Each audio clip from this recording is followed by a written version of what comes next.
Set বিন্দুময় লেখার সমীকরণ আমরা কি জানি, আমার এবি এবং সিডি দুটো সরলরেখার সমীকরণ আমাদের দেওয়া আছে এবং এবি এবং সিডি পরস্পর ও বিন্দুতে ছেদ করেছে এবং ও বিন্দুর স্থানাঙ্ক x1 y1।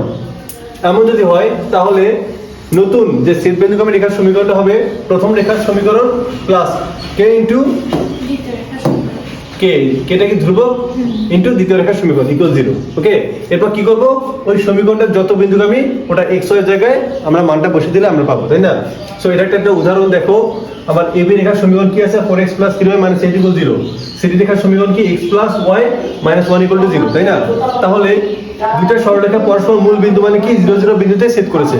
আমার ছেদ বিন্দুগামী অর্থাৎ PQ রেখার সমীকরণটা বের করতে হবে। তাহলে আমরা কি জানি যে PQ রেখার সমীকরণ কি, প্রথম রেখার সমীকরণ প্লাস k এটা ধ্রুবক ধরে নিলাম প্লাস k ইনটু দ্বিতীয় রেখার সমীকরণ, তাই না? তাহলে এইটা যে সমীকরণটা বের হলো এটা কি আমার PQ রেখার সমীকরণ। তাহলে PQ রেখার সমীকরণটা কত বিন্দুগামী, এই তো 0 0 বিন্দুগামী। তাহলে xy, তাহলে একটা সরলরেখা একটা নির্দিষ্ট বিন্দুগামী মানে ওই সরলরেখার সমীকরণে x y এর জায়গায় ওই বিন্দুটা বসে দেবো।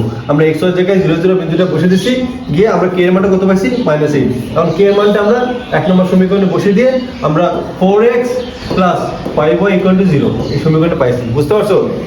যতগুলো অঙ্ক আছে সবগুলো করবা, বুঝতে পারছো? আচ্ছা, এখন